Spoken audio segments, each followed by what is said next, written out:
Today guys is nandito ako sa clinic sa Townsville. So, it's my medical today para sa visa ko. So, mag-wait lang ako kasi 9 AM naman yung appointment ko for medical. Tapos kasama ko naman si Ferret. So, medyo cool ba guys? I'm a bit nervous but I'm excited kasi first kong medical dito sa Australia. So, update ko na lang kayo mamaya, okay? Hi guys! Nasa bahay na kami. So, mag-haul ako. So, habang mag-organize na lang ako kasi bumili kami ng konting grocery from Townsville. So, sa Collabs pala. So, okay. So, guys, maaga kaming gumising para sa medical ko. Tapos, ito yung wristband ko. So, ikikip ko to kasi nga first time ko magpa-medical dito sa Australia. So, let's hold na, okay? Ito guys is Hungry Jacks. Bumili kami ng Whopper burger para sa lunch. Tapos, Vegemite. And we have NC Killer. And we buy also toilet blocks. And that 1, 2, and bread, and we have pork sausages, and of course we have herb and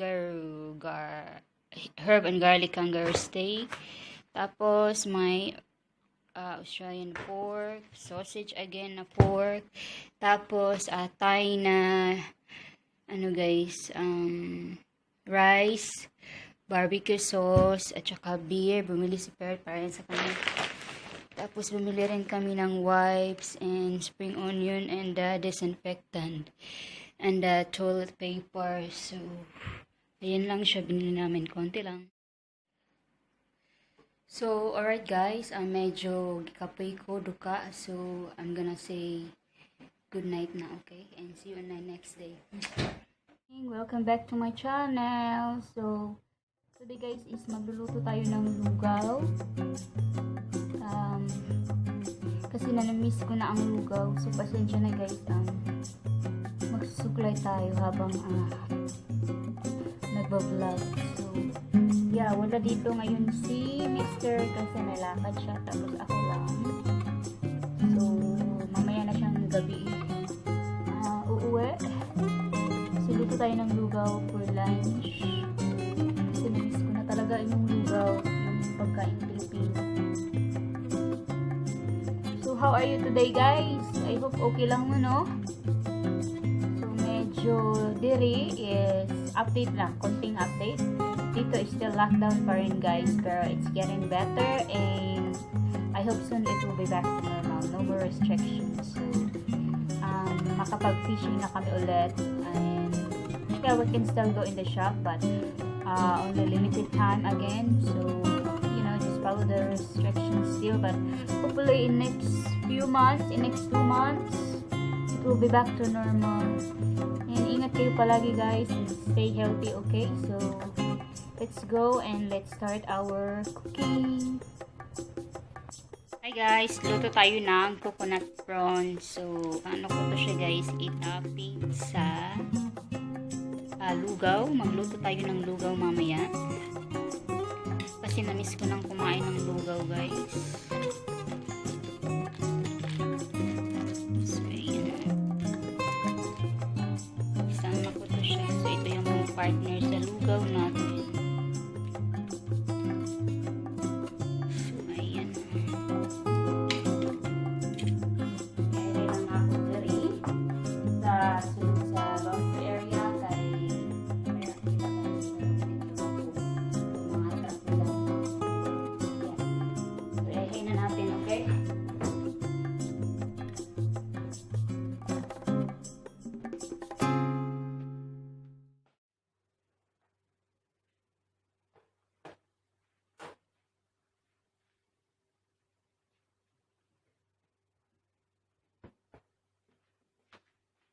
At saka guys, next day, gagawa tayo ng cheesecake. So, i-share ko yung ingredients or recipe ng cheesecake. Simple and easy lang siya. So, everyone can make it.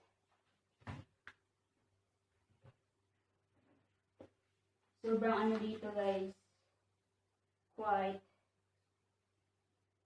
Walang masyadong lumalabas kasi nga still lockdown pa rin dito. So I just hope na back to normal na soon. Kasi nga bawal nga pumunta ng state by state. So na-cancel pala yung flight namin from Cairns to Melbourne. So wala kaming magawa. So we try to contact the airlines to have to get a refund. So, halos lahat ng flight namin is canceled. Yung actually uuwi kami sana next month sa Pinas. So the flight is canceled and yeah, we still need to get the refund. The flight ticket refund. Ay nako, itong pandemic na to guys. So marami talagang naapektuhan, no?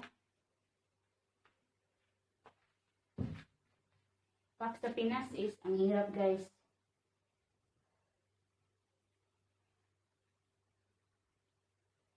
So I hope guys you're doing well and stay safe.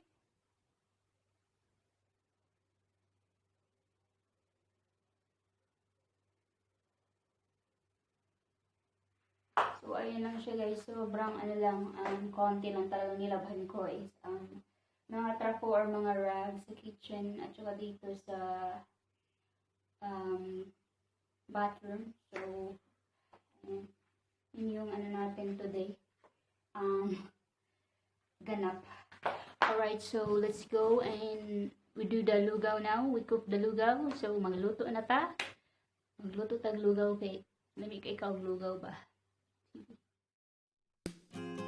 Meron tayo ditong 2 eggs guys na pang-ingredients sa lugaw and spring onion, parsley na tanim namin na tsaka basil, onion, and then bacon. Tapos meron ditong saging. So pinilito namin siya last week. So kailangan na siyang i-consume guys. So gagawa ako ng slash today. So ayan ang ingredients. Tapos i-update ko na lang kayo mamaya. Okay? And then malapit na tong maluto ang ating coconut prawns. Ayan. So ito na ang ating coconut prawns guys. Is luto na. So ito yung pang partner ko sa lugaw. So ang lugaw natin is hindi pa naluto. So I think mga 25 minutes to go. Maluto na yung lugaw. So niluto ko pa dun. Hi guys! So ito na ang ating lugaw. So I give you an idea anong ginawa ko. So kung taga Cebu mo or kung Pilipino kayo, Pinoy, alam nyo kung ano ang word na lugaw or anong niluluto ko. So ayan lugaw. Tapos yan ako na guys. I-add ko na yung mga ingredients after 15 minutes kasi hindi pa siya masyado soft ang rice. So ito na ang ating lugaw guys. So inilagay ko na yung mga lamas na parsley, basil, spring onion at saka onion. So ayan lang siya. Wait lang tayo ng 10 to 15 minutes. So wait tayo maboil to. Tapos ilagay natin yung bacon at saka egg. So ito lang. Simple lang yung lunch ko for today. So ayan. So in-add ko na yung bacon guys. So mamaya na lang ang egg. 5 minutes to go. I-add ko na yung egg. So ayan ang ating lugaw. Pinoy na lugaw. So ito na guys. I add 2 eggs here. So ito na siya ang hitsura. Gusto ko talaga may eggs ang lugaw guys. Kasi mas masarap siya.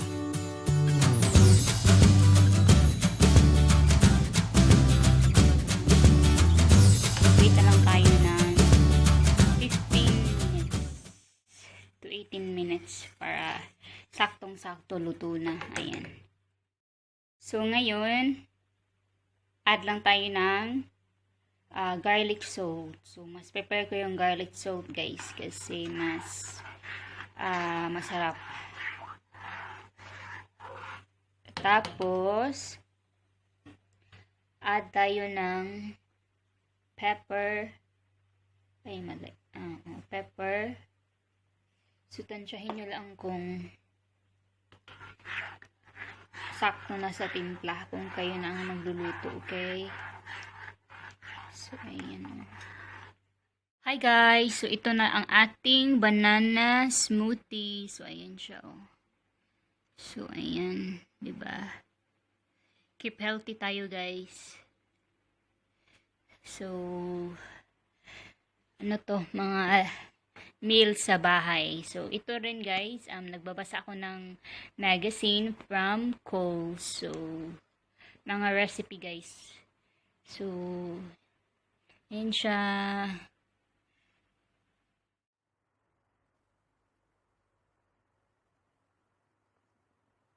So guys, habang umiinom tayo ng banana smoothie, is magbabasa ako ng magazine, okay?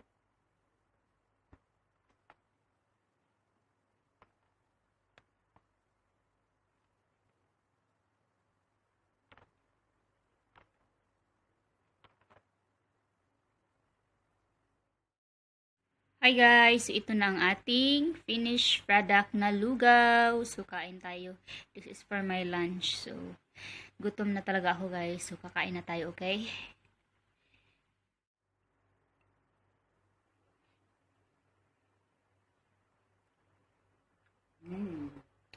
Sarap.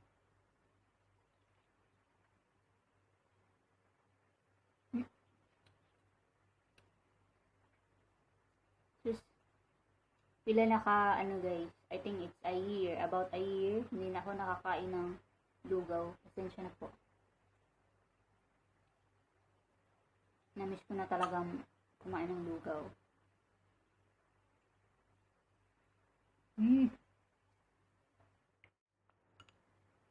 So, hi guys,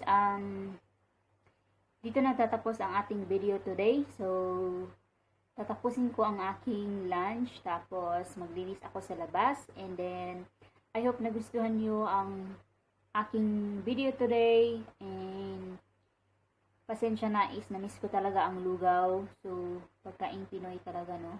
Kahit nasaan ka or kahit saan ka magpunta, hindi mo talaga makalimutan ang sarili mong pagkain, and especially the Pinoy.